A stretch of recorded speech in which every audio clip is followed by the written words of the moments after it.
ज्ञानेश्वर नगर इथं आम्ही आहे.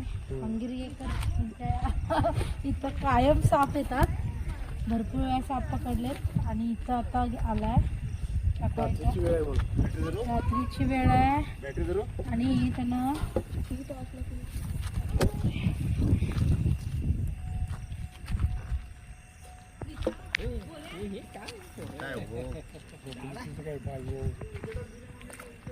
वेरुळा साप आहे, चिकट किलबॅक. त्यानं बेडकाला धरलाय. बघू शकता बेडूक अजून आवाज करायलाय बघ.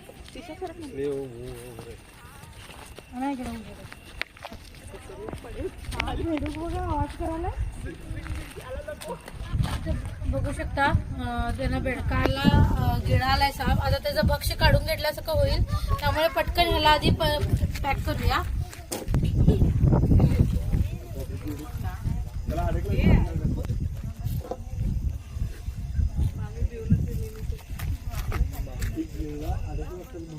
आता बेडका सकटच त्याला आतमध्ये घालूया.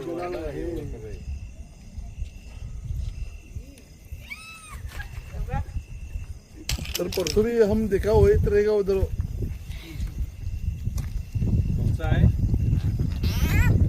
बघा बेडूक कसा आवाज करायलाय. त्याला बेडका सकटच आतमध्ये घातलाय आणि त्याचं भक्ष्य काढून घेतल्याचं व्हायला नको म्हणून. नेचर आहे, काय करता येत नाही.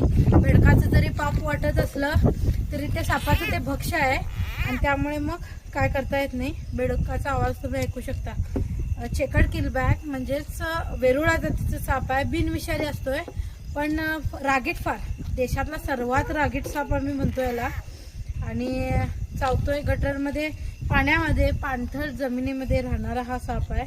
आणि या सापाची खासियत काय, नाग वगैरे असला तर अजूनपर्यंत पळून गेला असता. नाग किंवा धामण म्हणा, दुसरे साप म्हणा.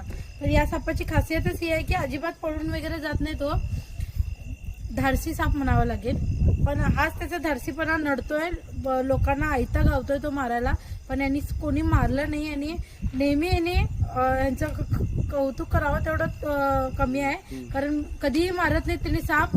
नेहमी आम्हाला कॉल करून बोलवतात. लक्षात घ्या, किती वेळ होते, जरी साप गेला तरी पण त्यांनी त्याचा विचार करत नाही, जायला देतात. तर असे लोक सुद्धा असतात जे सापांवरती प्रेम करतात आमच्यासारखे. तर आवडला व्हिडिओ जरूर लाईक करा, शेअर करा. तुमच्या आजूबाजूला सुद्धा साप येऊ शकतात. काळजी घ्या, सतर्क राहा. कारण पाऊस पडून गेल्यानंतर साप येण्याची शक्यता फार असते. त्यामुळे काळजी सर्वांनी घ्यायलाच पाहिजे. धन्यवाद. Thank you madam.